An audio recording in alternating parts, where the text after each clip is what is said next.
Hi దోస్తానీస్, welcome to దోస్తి. ఈరోజు ఒక traditional recipe and modern recipe చూద్దాము. దట్ టు విత్ మొక్కజొన్న అనమాట. ఫస్ట్ ట్రెడిషనల్ రెసిపీ వచ్చేసి సర్వపిండి, మోడర్న్ రెసిపీ వచ్చేసి మొక్కజొన్న కబాబ్స్. సో వీటికి కావాల్సినవి చూద్దాం. ఫస్ట్ ట్రెడిషనల్ చేద్దాము.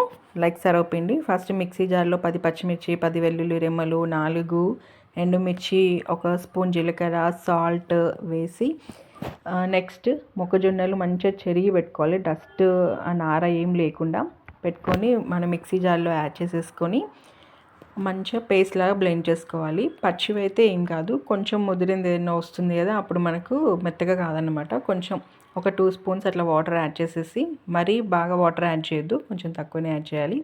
యాడ్ చేసేసి మంచి మెత్తగా బ్లెండ్ అయిన తర్వాత ఒక బౌల్లోకి తీసుకొని అందులో పెద్ద స్పూన్తోని 2 స్పూన్స్ బియ్యపిండి తీసుకున్నాను. అందులోనే కరివేపాకు, స్ప్రింగ్ ఆనియన్స్, కొత్తిమీర, జీలకర్ర అండ్ టేస్ట్కి సరిపడా సాల్ట్ అండ్ పచ్చిశనగపప్పు వేసిన తర్వాత చిన్నగా చాప్ చేసుకున్న ఆనియన్స్ కూడా అన్నీ వేసేసుకొని, ఆనియన్స్ మంచిగా పంటి కింద తగులుతుంటే భలే టేస్ట్ వస్తుంది. కొంచెం కొంచెం వాటర్ యాడ్ చేసుకుంటూ మన సర్వపిండికి ఎలా అయితే కలుపుకుంటామో అలా కలుపుకోవాలి. కొంచెం గట్టిగానే మంచిగా మొత్తం పిండి అంతా కలిసిపోవాలన్నమాట. మొత్తం మొక్కజొన్నతో చేస్తున్నాం కాబట్టి వాటర్ కొంచెం తక్కువ పడతాయి. నెక్స్ట్ మన సర్వపిండి గిన్నెలో కొంచెం ఆయిల్ పోసేసి గిన్నె మొత్తం స్ప్రెడ్ చేసుకోవాలి. గిన్నె మొత్తం స్ప్రెడ్ చేసుకున్న తర్వాత మన పిండి ఏదైతే ఉందో ఒక పెద్ద బాల్ లాగా తీసేసుకొని దీన్ని ఆ గిన్నెకి పెట్టేసుకోవాలన్నమాట. మొత్తం స్ప్రెడ్ చేసుకోవాలి. మీరు పైన వరకు కూడా పెట్టుకోవచ్చు, కాకపోతే మేము ఓన్లీ ఇక్కడ వరకే పెట్టేసుకున్నాము, ఎడ్జ్ భాగం మాత్రమే. సో పెట్టేసుకొని దానికి కొన్ని హోల్స్ చేయాలి అన్నమాట. హోల్స్ చేసి అందులో 1 స్పూన్ ఆఫ్ వాటర్ యాడ్ చేసుకోవాలి. వాటర్ యాడ్ చేస్తే వాటర్లోనే కుక్ అయిపోతుంది అన్నమాట. నెక్స్ట్ స్టవ్ పైన పెట్టేసి దాన్ని ఒక లిడ్తోని కవర్ చేసేసేయాలి. మనకి ఆ లిడ్కి వచ్చిన వాటర్ కూడా అందులో యాడ్ చేయొచ్చు. ఇది ఒక 5 to 7 మినిట్స్లోనే అయిపోతుంది మనకి. సో ఇలా మంచిగా కాగాలన్నమాట, ఎందుకంటే మొక్కజొన్న కదా. సో కొంచెం తొందరనే అవుతుంది, కాకపోతే కొంచెం మాడినట్టు మనకు స్మెల్ వస్తుంది కానీ మాడదు. నెక్స్ట్ ఇది కూడా సేమ్ అలాగే చేసేసుకోవాలి. మేము ఇందాక దానికి నువ్వులు వేయలేదు, దీనికి నువ్వులు వేసేసి హోల్స్ చేసి ఆ హోల్స్లో వాటర్ అనేవి యాడ్ చేసామన్నమాట. యాడ్ చేసేసి నెక్స్ట్ స్టవ్ పైన పెట్టేసుకొని లిడ్ కవర్ చేయాలి. చూసారా, లిడ్కి వచ్చిన వాటర్ కూడా అందులోనే యాడ్ చేసేసాము. యాడ్ చేసిన తర్వాత ముందు సైడ్స్వి తీసేసి టర్న్ చేసుకుంటే తొందరనే వచ్చేస్తుంది. తిప్పుకొని మళ్ళీ ఒక 1 మినిట్ ఉంచుకుంటే సరిపోతుంది. ఇది టమాటో చట్నీతో తిన్నాము. టేస్ట్ అయితే సూపర్గా ఉంది, నాకైతే బాగా నచ్చింది ఫస్ట్ టైం.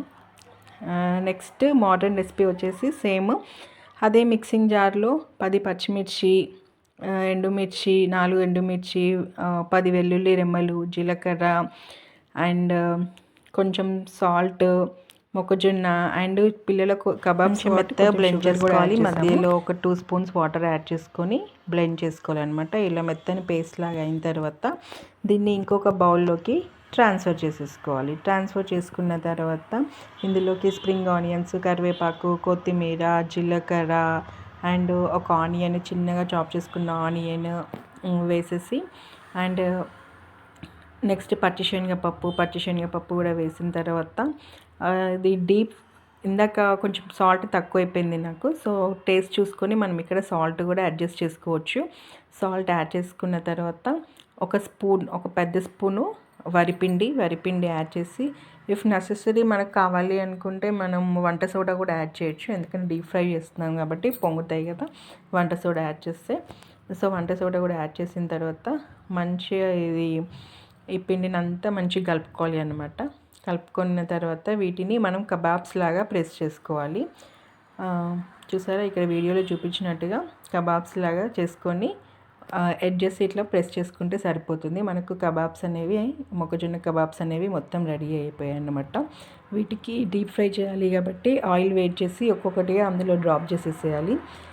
డ్రాప్ చేసి మనకు అవసరమైతే వీటికి టూత్ పిక్ పెట్టి కూడా పిల్లలకి ఇవ్వచ్చు. టూత్ పిక్ పెట్టి ఇస్తే మాత్రం పిల్లలు మంచిగా సాస్తోని కానీ, టమాటా పచ్చడితోని కానీ, కెచప్తోని కానీ తింటారనుకోండి, సూపర్గా ఉంటాయి. ఇప్పుడు హాలిడేస్ టైం కదా, వాళ్ళకి తినడానికి కొందరు అప్పాలు ఇష్టపడరు. సో ఇలాంటివి చేసి పెట్టామనుకోండి, ఇటు హెల్దీ అటు వాళ్ళకు కూడా నచ్చుతుంది అనమాట. ఇలాగే మిగిలిన పోర్షన్ ఆఫ్ కబాబ్స్ కూడా అన్నీ యాడ్ చేసేసుకొని చేసుకుంటే మనకు కబాబ్స్ అనేవి రెడీ అయిపోతాయి. ఇవి కొంచెం వేగడానికి మాత్రం టైం తీసుకున్నాయి. మనకు కలర్ అనేది చేంజ్ అయిపోతుంది, గోల్డెన్ బ్రౌన్ కలర్లోకి వస్తుంది. వచ్చిన తర్వాత మనం ఒక బౌల్లోకి ట్రాన్స్ఫర్ చేసుకోవచ్చు. దీన్ని మేమైతే టమాటో చట్నీతో తింటున్నాము. వావ్, చూసారు లోపల చక్కగా ఉడికిపోయింది కదా. సో టమాటో చట్నీతో తింటుంటే మాత్రం వాహా, సూపర్గా ఉంది అండి. మా పిల్లలైతే బాగా ఎంజాయ్ చేశారు.